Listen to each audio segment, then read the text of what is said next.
Hey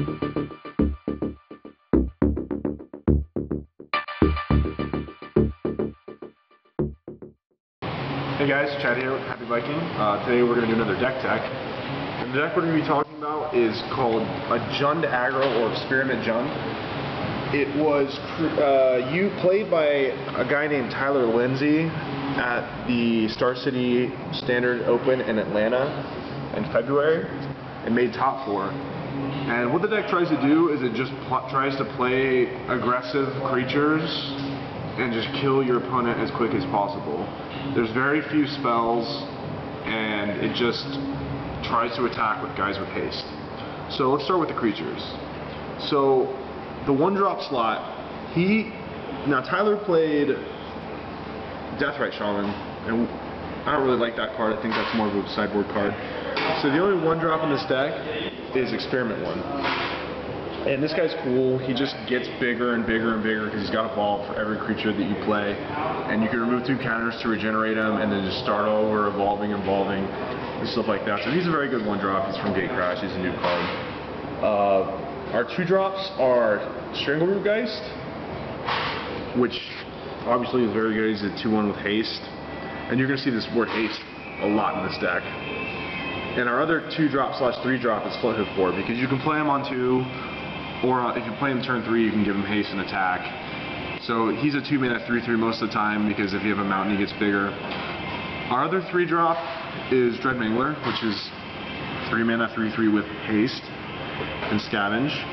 Our 4-drops are Hellrider, which everyone knows what Hellrider is. He's the 3/3 with haste that deals the damage, whatever. Deals 1 damage for each attacking creature. He's very good in an aggro deck. Another 4-drop we have is Gorklan Rampager, and this guy's really cool. He's from the new set. He's got Blood Rush for +4/+4 and Trample for 2 mana. So he's either a 4/4 for 4 wall against the aggressive decks because he's just so big, or he's just pushes damage through with his Blood Rush ability for 2 mana, and it's very cheap. It's very good. And our finisher here is Thundermaw Hellkite. Obviously, you know, it's a 5-mana 5/5 flyer with haste that taps all their flyers, so he's almost always going to deal 5 damage when he comes into play, you know, unless they have a Silesian Charm or an Ultimate Price or something like that, or a counter spell. But he's a very good finisher, but we don't want a lot because he costs so much. We don't want to get bogged down with Thundermaw Hellkites. Okay, our spells. This is what I mostly changed from his deck. I cut the Deathrite Shamans and I cut the Tragic Slips.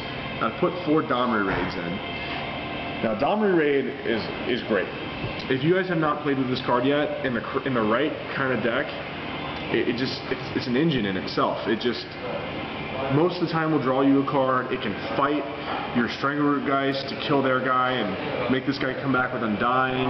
You can Blood Rush a Gorklan Rampager on something to make it 7/7, deal some damage, and after combat fight your 7/7 with their guy. So it's basically a 3-mana Planeswalker that draws you cards, is a removal spell, but also can ultimate to let you win the game. It's basically Liliana of the Veil, remade for red green. That's how good this card is. Other than Domri, we have Searing Spear, which is just the standard 3 damage to a creature or player. It's good because it can kill guys, but it can also deal the extra damage we need to kill them. And then we have 2 Abrupt Decays.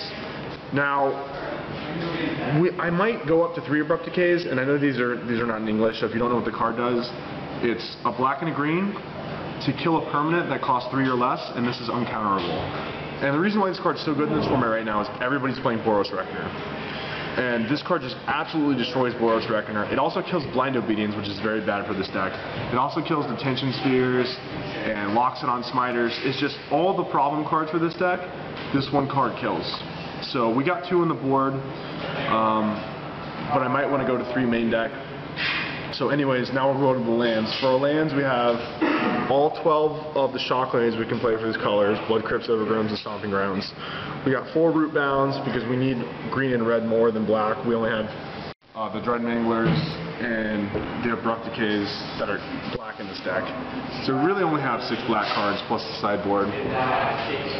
So we have Woodlands and Dragon Skull Summits, 2 of each, and then we have these basics. And we want more green than anything because we need to cast Experiment 1 of Strangle Root Geist in the first couple turns, but we also need mountains for this guy, so he has a 3/3, and we also need double red for these cards. So black is the color we skipped on the most, but that's okay because we still have, 12 sources, so it's enough to cast these 6 spells in our deck. And I think this deck's very good.